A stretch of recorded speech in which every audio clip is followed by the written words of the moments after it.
Hello geometry students. Welcome to lesson 12.7. Get your Kleenexes out. Get your facial tissues out. Get ready to cry because I know this is going to be very sad for most of you, but this is the last lesson in the book. If you're one of my students, we have skipped some lessons as the year has gone on most likely, so we may be going back and checking out a couple more of those lessons that we did skip, but this is the last one that shows up in the book, and it's a bittersweet time for me. I really like geometry. I really enjoy teaching it, but at the same time, it's good to be through the whole book. It's been quite a journey, and we made it to the end. We're talking about similar solids here and scale factors of similar solids. We've talked about similar polygons before, similar shapes in 2 dimensions, but now we're going to talk about that in 3 dimensions. So let's get started with a couple of definitions. Similar solids, first of all. What are similar solids? Similar solids are solids. I hope it's obvious that they have to be the same type, but if not, I think it's good to write that down. So you couldn't have a similar cone and sphere, for instance. They're not even the same shape to begin with. So they have to be the same type of solid. A cone can only be similar to a cone, a sphere to a sphere, a prism to a prism, etc. So that have equal ratios, just like before. It's going to be dealing with ratios a lot. We're going to be dealing with ratios a lot in this lesson. Equal ratios of corresponding linear measures.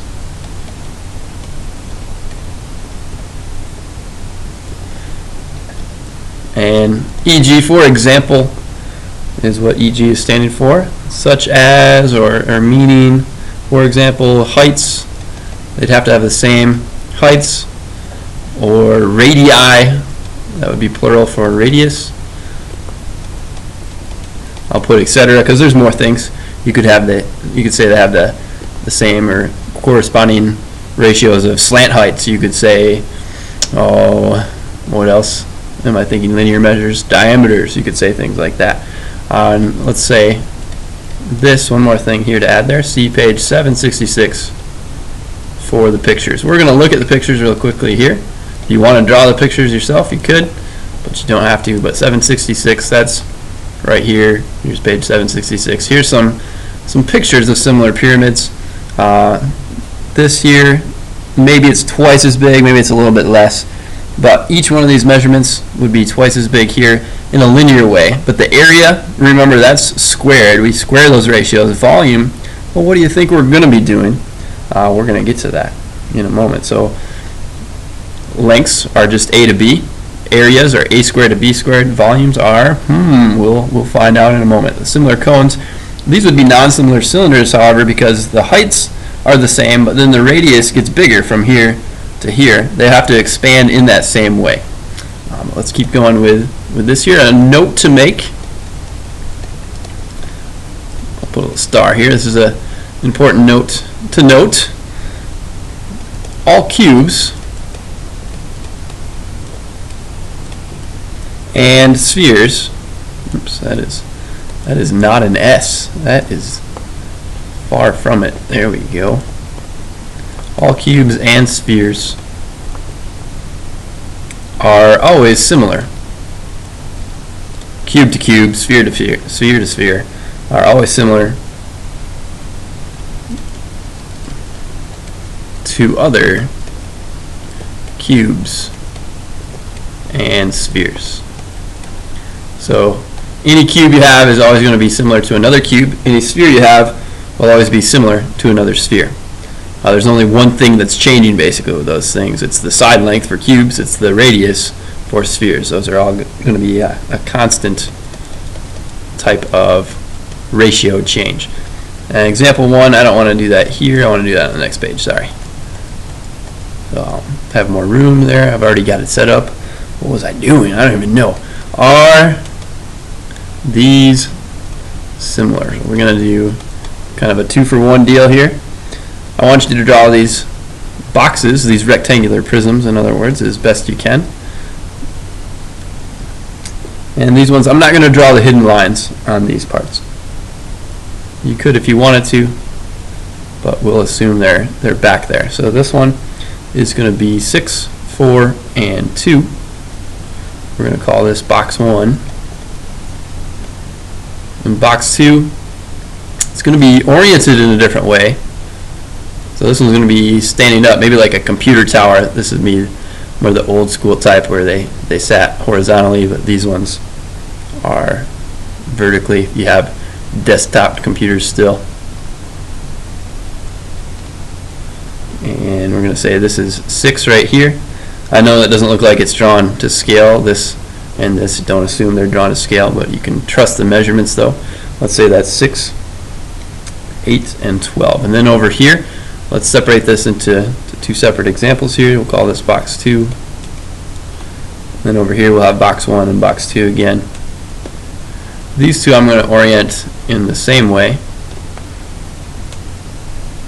And I'm kind of trying to draw these so that they look similar. So just like the book will do that. But you can't trust the looks, you got to trust the actual measurement. So here's box 1. In this case I'm going to say this is 5, 3, and 2, and then draw essentially a miniature version of that. And let's say this is 1.5, 2.5, and 1 there. Again, it's not drawn to scale. This I probably should have made a little shorter. That should be shorter than that, but let's trust the measurements. So the measurements that are there, those are trustworthy. And first of all, just like with ratios with areas that we've done before, we are going to be doing the same sorts of things here. Compare the smallest side to the smallest side, second smallest to second smallest, and so on, and see if all the ratios are equal to one another. So the ratio of the shortest sides, let's start with that.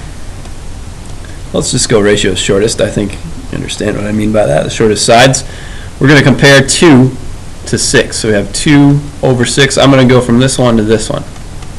Box 1 to box 2. So I could go box 2 to box 1, but I would just have to keep comparing them in that same way if I'm going to make valid comparisons. So this would be 1/3.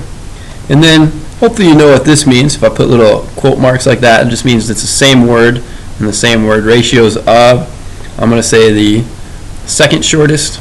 You could say middle side since there's 3. I'll go with second shortest here. So this would be, I've got 4 here to 8 over here. 4 over 8. And so, this isn't looking good. I just want to check that last one. So the ratio of the longest sides, and see what that is. So I have 6 over 12 for that. So did I make a mistake here? Shouldn't they all be 1/2? Well, this is 2, this is 6. It's not the same. So from that, let's circle these things here in our different color. And we can say that they're not all the same, therefore you do not have similar solids. Let's put that in a different color here. So not all the same ratios. So there's our answer. Are they similar? No, they're not similar.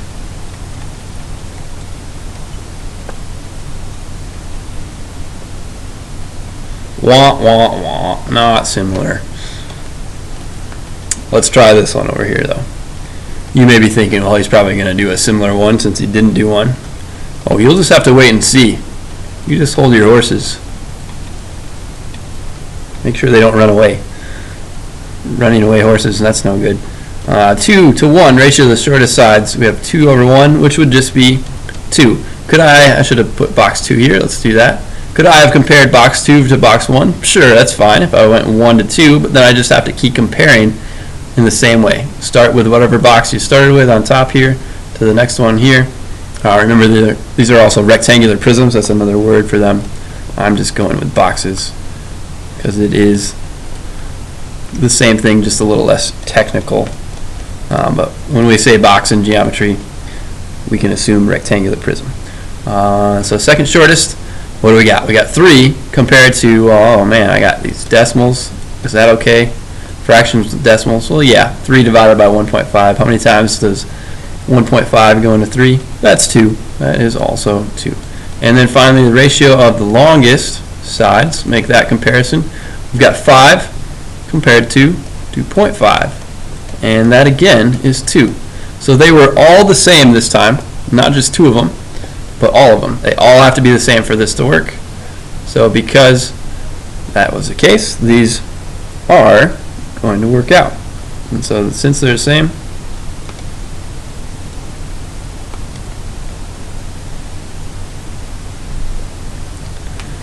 they are similar.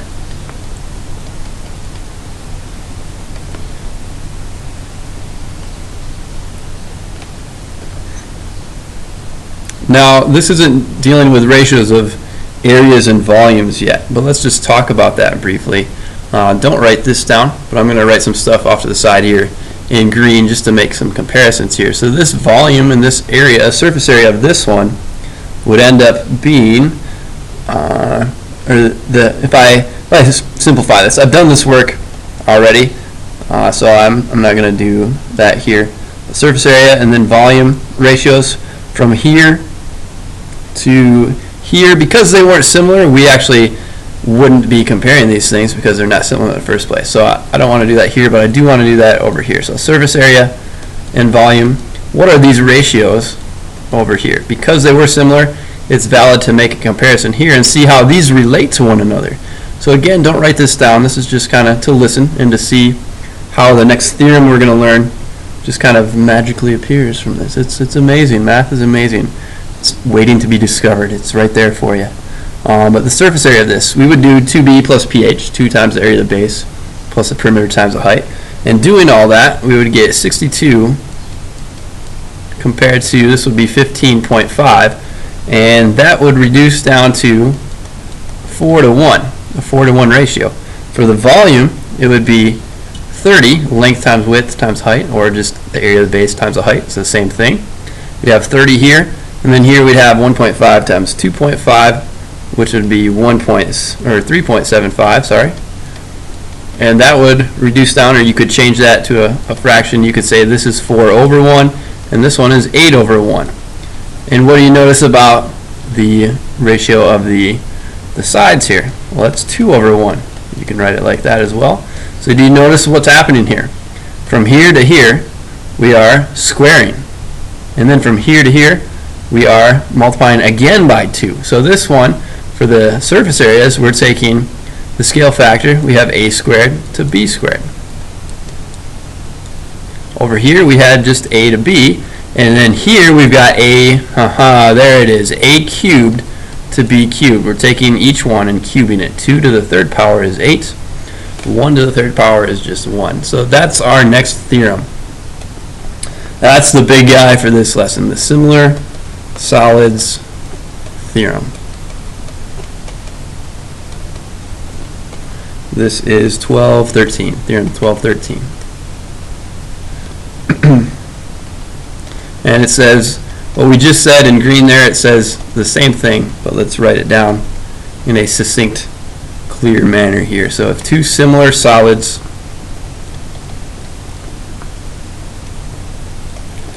have a scale factor of a to b, which you could write as a fraction as well, a over b, then corresponding areas have a ratio of a squared b squared. So that's review stuff, that's stuff we learned before. And then the new stuff is that corresponding, or the new thing is that corresponding volumes have a ratio. Volumes have a ratio of a cubed to b cubed. And so let's put that into practice in this example. Example 2, we will call this. So I want you to draw a couple more boxes, a couple more rectangular prisms. One, make it pretty small. And then another one we're going to make pretty big. We'll leave out the hidden lines again, just for the sake of simplicity here. And this one, if this was 2, make this about 2.5 times bigger. Make that about 5 compared to that. So I'm trying to do like that would be that, and that, a little bit more. Okay, so about like that. It doesn't have to be perfectly to scale, but just definitely make sure it's considerably bigger. In terms of lengths, about 2.5 times bigger than what you see here. So we're going to say that's box B, and this is box A, or rectangular prism A and B. Here's the given information. We're going to say that A is similar to B. We're going to say that the scale factor is 2 to 5 from A to B. We're going to say that the surface area of prism A equals 28 feet squared, and the volume of prism A is 8 feet cubed. And what we need to find is the surface area and volume of prism B. So what this will use, what we'll need to utilize, is this theorem right here. So A to B, A squared to B squared, A cubed to B cubed.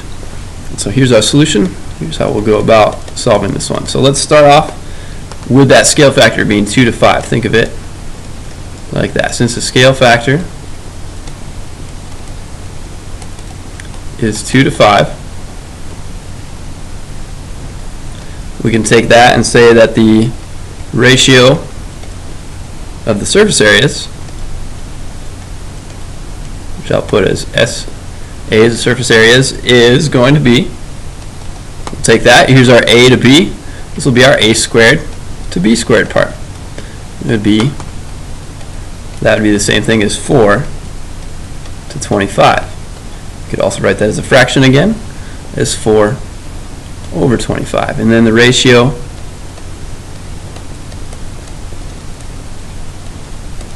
of the volumes,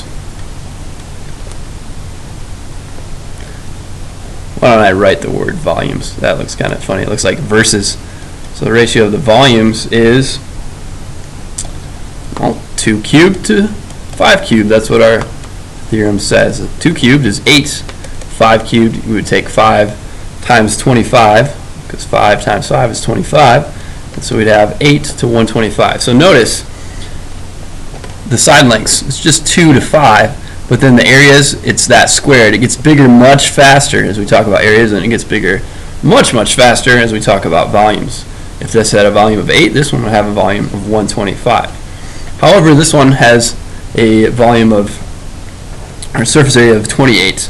And this one has a volume, or a surface area of that in this ratio. So I'm not being very clear here. Let's actually do the work and see what I'm talking about more. So let's say S of, we'll write B for prism B as a subscript. So S with a little b underneath that, that's going to be the surface area of prism B. And we'll do the same thing with volume. V of little b is the volume of prism B. Then we would have, this being the case, we can simply set up a couple of proportions here to solve for those two things. We know that the volume, or the surface area, excuse me, of B is the, let me start that again. We know that's the larger one. So let's make this comparison. Let's make small to large comparison.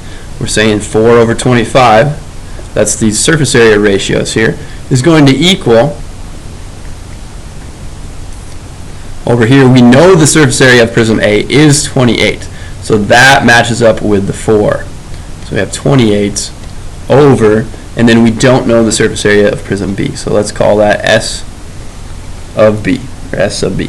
From there, now we're going to cross multiply and work our mathematical magic from there. We've got 25 times 28 on one side, and we'll have 4 times S B on the other side. in our different color. Let's show what we would do there. We would just take this divided by 4. Same thing over here. So we're just going to take 25 times 28, whatever that is, divide that by 4. And so that 25 times 28 would be 700, and 700 divided by 4, that would give me 175. And this is a surface area, so this is going to be feet, because I have my feet as my units, feet squared. So you could plug that back in up here to check your answer. You should see if 4 over 25 is equal to 28 over 175, and in fact it is. So we're good to go there. And over here we're comparing the volumes now. So it's the same idea. If you didn't get this very clearly, listen closely here and I think you'll get it over here again. But we have that ratio, 8 to 125 is going to equal, well, 8 matches up with the part A, or with the prism A, 125 matches up with prism B, and they actually give me prism A is 8 here as well. So let's, for this one, I think it's helpful because you might look at this later and say, well, they're both the same, where did the 8s come from? That came from there, and then this is going to match up with this part down here. So that 8 is going there, and then the volume of B is going down there. I think that's valuable enough to do that with this one too. So let's do that here. Let's make a little connection in our different color here. That's where this came from. And then the 28, we're gonna have fun with this one. Going around here. That's where that 28 came from. You don't have to go crazy like that, but that's where that 28 is coming from right there. From here, yeah, you could cross multiply. I'll do the long way here with you because they might not always be this easy. So 8 times 125 would equal 8 times VB. Divide by 8, show that in a different color for me here. That would cancel here and here, and that would cancel here and here. Well, hopefully you recognize something and we're yelling at your computer screen or whatever device you're watching this on, saying, Mr. Wagner, what are you doing? You're doing too much work. I knew the answer right up here. I know that 8 over 25 can only equal 8 over 125 can only equal 8 over 125. That had to be 125. That was clear. That was obvious up there. Why'd you do the work? Just in case you didn't see that, and just in case that it's not that easy. It's not always going to be that easy where it's just 8 compared to 8. Just like it was here. It was 4 compared to 28. You could also think of this as 4 times 7 would give you that, so you could do 25 times 7 would give you the number there. That's another way to consider that one. But anyway you scramble those eggs, you're going to get 125 feet cubed as your answer. And so now let's check out example 3. And we've got this for example 3. 2 cubes. We'll call the cubes A and B. 2 cubes A and B have volumes of 64 meters cubed. I promise that's a 4. Hold on a second. There we go. 64 meters cubed and 1,000 meters cubed. So now we're given the scale factor in terms of volumes, but I want us to find the original scale factor, just what the lengths are. So find the scale factor, the corresponding lengths basically is what we're talking about. Find the scale factor of the cubes.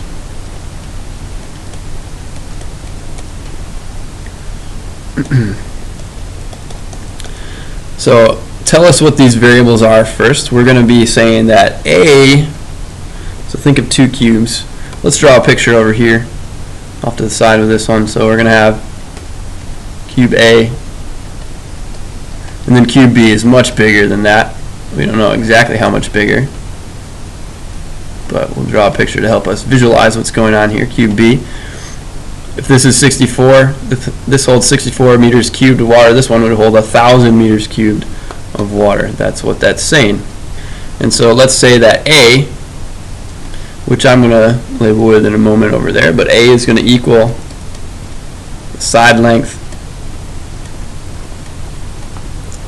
of cube A,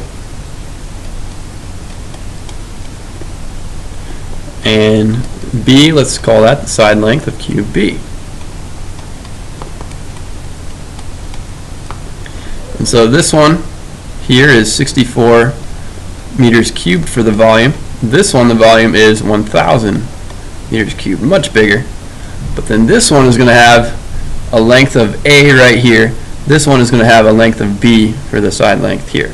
So this one would be B times B times B. This one would be A times A times A would give us 64. What we want, if we're just finding the scale factor, is just not A cubed to B cubed, but we just want A to B. We just want that ratio instead. So if this is the case, then we can say that A cubed over B cubed, that's how we find the volume of a cube. We just cube the sides. That's going to equal 64 over 1,000. So we got here, this is the ratio of the volumes. Let's write that off to the side. That's the ratio of the volumes. And so from there, how do we deal with that? Let's rewrite what we have here. But I just want A to B. So in the next step, this is going to be possible. We're going to be able to go from here right to here. But how do we do that? Well, if this was A squared to B squared, wouldn't you just take the square root of everything? Sure. So is there such a thing as a cube root? Definitely is. There is. So we're going to take here, this without a number here, it's assumed there's an invisible 2. But if we write a number in there, then we're taking the, if it's a 3, the cube root. A 4, it would be the 4th root. A 5 would be the 5th root. And so we're going to write a 3 there. The 3 here will cancel with the 3 here. So the cube will cancel out with the cube root here and here. If we do something to one thing in an equation, we have to do the same thing to everything in the equation. So let's take the cube root of everything. And so you're asking yourself then, what number times itself 3 times instead of just 2 times when it's squared? It's 3 times when it's a cube root. What number times itself 3 times is 64? That would be 4. What number times itself 3 times is 1,000? That would be 10. And we can reduce this down to 2 over 5. So you can say that, or you can say this as your final answer. Now, calculator-wise, some of you may not have seen that, or sometimes it's not always a nice, clean, whole number like that. And so let's see some things we can do on the calculator to determine what's what. So 64, you can, on some calculators, you'll have an actual cube root button. I have one here. So you can just hit that. It's a cube root of that, gives you 4. If you don't have something like that, though, there's still other ways to do this. You can take 64 and raise it to the, so some of you have a little caret button, some of you have an x to the y, or the y to the x button. You can raise it to the, and then I would put that as 1 divided by 3. That's the same thing as the cube root, or the 1/3 power is the same thing as a cube root. So that to the 1 divided by 3 gives me the same thing, gives me 4. So a couple different ways to think about that. Sometimes they're not going to be as nice a numbers. Let's say I took the cube root of 70. It's not always going to work out to be nice, but it would be 4.12 approximately times itself 3 times would give you 70. So from there, that'll do it for that example. Let's take a look in the book at examples 4 and 5 briefly. These ones I won't have you write down ones like this, but I just wanted to talk about these briefly. So you could use this to help you with a weather balloon problem. They're using that here to help you with that and determine how much, what are they talking about here? The lift power of a weather balloon is the amount of weight the balloon can lift. So how much helium you need to put in there. You can use similar volume ideas to do that. Swimming pools, talking about filling up swimming pools. Good real life example there to apply how much chlorine do you need to put in the pool if it's this many times bigger, or the scale factors like this. Also, I think a good applicable thing to talk about with this is, boy, these are, do you know these guys? Do you know this guy right here? He's retired now. So is this guy. They're retired from the NBA. But we got Yao Ming. We got Shaq. These guys, very tall gentlemen. Shaq was 7'1", I think it was. Yep, we got 7'1" right here. And so this kind of dates this video, but yes, he's 7'1". And then Yao Ming, he was 7'6" actually. So he was the tallest guy in the NBA for a long time. 7'6", 7'1". This guy though, he takes the cake. This is the Guinness World Records holder for the tallest man in the world. His name is Robert Wadlow. He was actually 8 feet 11 inches tall. He weighed 489 pounds, but you notice he doesn't look like he's really overweight necessarily. He's just so tall that he's got such an enormous stature that he has so much weight because there's so much of him there. He's just so tall. So he had a lot of problems, a lot of injury problems, and so did Shaq, so did Yao Ming. They had some injury setbacks, and think of it like this. This is just a thing, kind of that's interesting. This is why giants or really tall people sometimes have trouble with injuries. If you think of their feet being a certain size, let me, I don't know if I can draw a very good shoe print here, but anyways, think of their feet. Shaq had pretty big shoes, so he had like size 24 shoes or something like that. What was his shoe size? I want to look that up a second.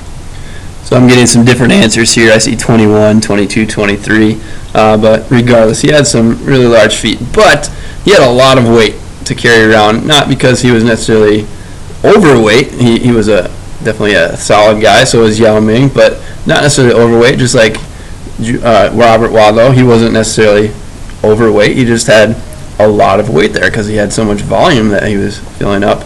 But if we're talking about the shoe size here, think about the pounds per square inch coming down, the force coming down, and how much your foot needs to actually support. His foot per square inch here has more weight per square inch here, more weight coming down and forcing down every time as he jumps. Think about him jumping and coming back down. His feet have to support that every time, compared to us. Maybe we're in the 100 to 200 range, pretty typical weights there. We have less weight to support on our feet. If you have more weights with a smaller surface area, the more weight you have, the harder it is for you to support. This is all based on similar solids and similar areas, and why it's more difficult, and why taller people, I think, are more prone to have injuries, and why especially tall people tend to have a shorter lifespan as well, because their bodies just, it's the way I feel like we're designed to fit in this certain threshold, or within this certain category of this certain range of heights, to optimally perform for our bodies to be able to, the heartbeat has to pump the blood all the way down there and to get it all the way back up for somebody that's this tall.